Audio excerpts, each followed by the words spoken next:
Thank you. Thank you for all coming out. Thank you to Calvary Christian. In fact, I don't know if your ears were burning, but we were talking about Calvary Christian in Washington the other day at a national press conference. I mentioned that there were several Christian and private schools in our state that had been in-person learning from the very beginning, had not had surges and infections, and had done very well, still teaching the kids in person. So we're proud of you for doing that. We wish the whole state had that opportunity. One of the things that we've found is, and one of the things people will tell you about, is there's a poverty gap for children. If you measure their scores and you look at that, the poor kids start out with a little bit of a gap, a disadvantage. The interesting thing is, if you look at it every year, the poverty gap narrows through school. And Malcolm Gladwell wrote a book several years ago called Outliers, and it's a great book. He's a very engaging writer. And he looked at the poverty gap, and this is sort of with nationwide scores, and he found that, lo and behold, from September to May, it narrowed every year.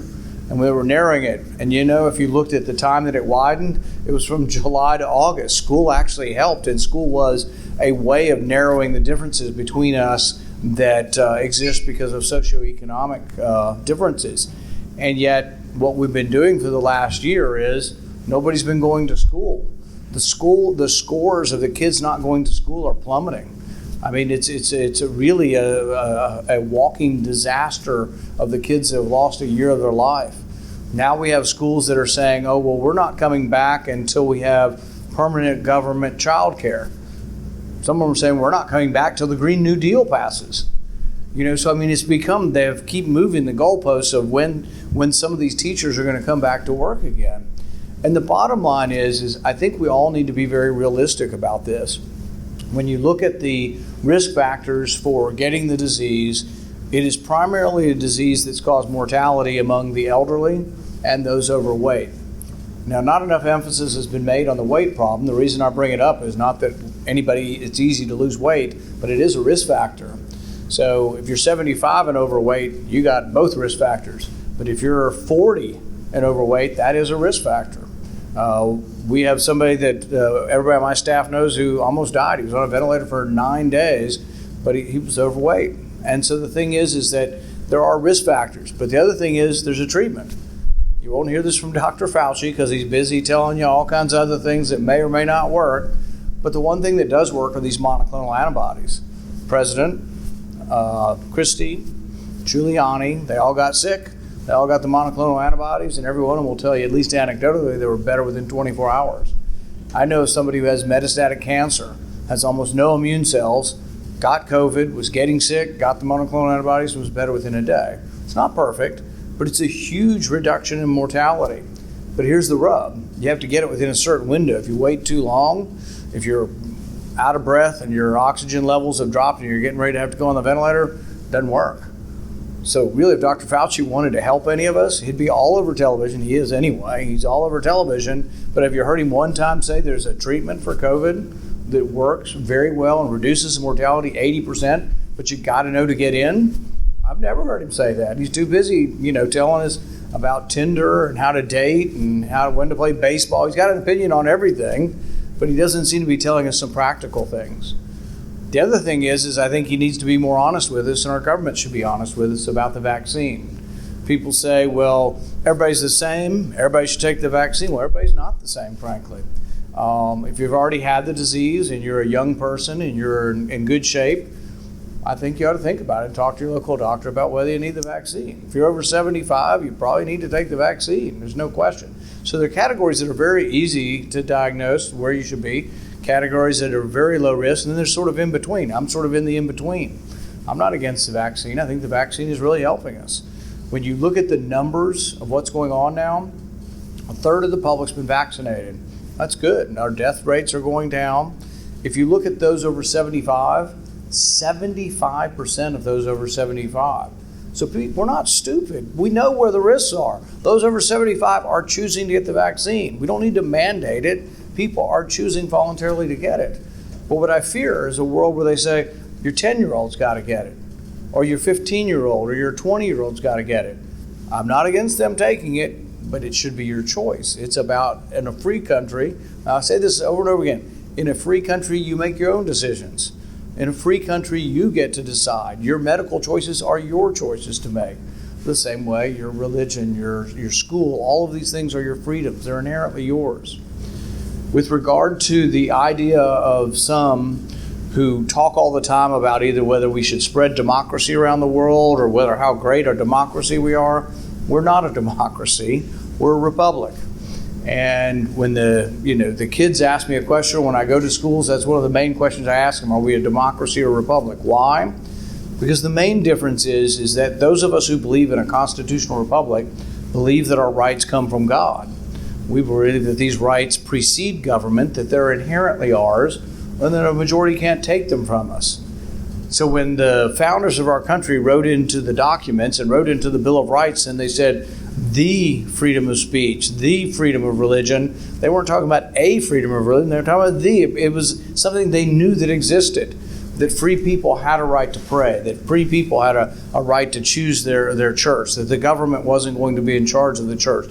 These were things that they didn't think a majority could take. So in a democracy, the majority can decide things. And people say, and I think they use these words flippantly, they need to understand that some of the worst things that happen in our country were done by 51% of the people. People are all the time now saying this law in Georgia is Jim Crow. It's not, but Jim Crow was a terrible period in our history. It was a period in our history sort of 1870s through maybe even as late as 1950s, but particularly the early part of last century, they passed all these laws saying blacks couldn't live with whites, blacks couldn't sell homes to whites. It happened in Kentucky. There's a famous case in Kentucky where Louisville did this. But who were the people doing this at the time? The Democrat Party. Kentucky was entirely the Democrat Party, and Jim Crow is a function of the Democrat Party. It's the history of the Democrat Party. No Republicans supported it. So it's insulting to me when people say, oh, the Georgia law, which I support because Kentucky had a similar law, is somehow Jim Crow. No, it's not. Jim Crow is an anathema. Jim Crow is something we all hate. We were the people who wanted more people to vote. We were the people that allowed African Americans to get the right to vote. It was the Republican Party, and changed. But we need to keep those things in perspective. When we talk about access to schools, it's wonderful that your kids have this access. We'd like even more kids to have access. Bill mentioned the School Act. This is an idea that there are government funds out there already, and they follow poor kids to poor districts. I'd like them to follow the student where the student wants to go. So if you have a poor child in your community or in northern Kentucky and they want to come here and they can't afford it, that tax dollar is already following them to a public school. I'd let them follow them to a private school. And people say, oh, that would hurt the public school. No, it would help the public school because competition, you already are helping the public schools. But by having a good school here, public school has to try harder to keep their kids in the school. And one of the things that's made it harder is they won't teach them in person, and there's been all this virtual learning, which works if you have really, really committed parents, but probably doesn't work very well for a lot of families and a lot of busy families. And even some people with both parents went to college just may not be good at teaching or may not have the patience to teach their kids. And sometimes, I don't know what it is, sometimes your kids don't listen to you. Do you ever have that problem? They listen to other people. I don't know why they would never listen to us, but yeah, so we didn't teach ours at home. Our kids were both in public and in private school. But I do commend you for what you're doing. I commend the school, and I commend all of you who believe that our rights are God-given and that we should not lay down our rights and let people trample over them. This is important as we push back, and during a pandemic, it doesn't mean that the governor has unlimited rights.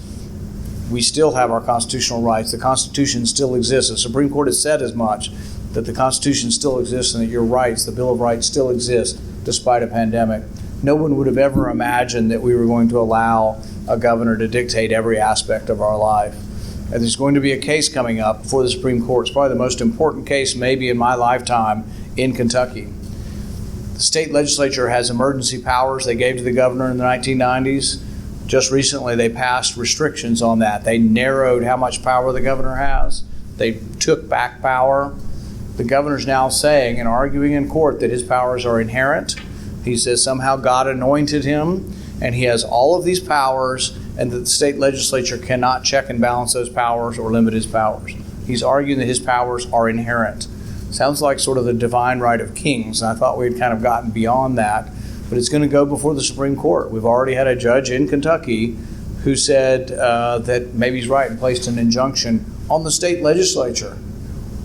The idea that the state legislature could be prevented from actually passing a law that changes a previous law that gave power to the governor, and that they could somehow say the state legislature can't do that, is something that I think goes against every principle of the separation of powers that we've had. So this is something to watch closely.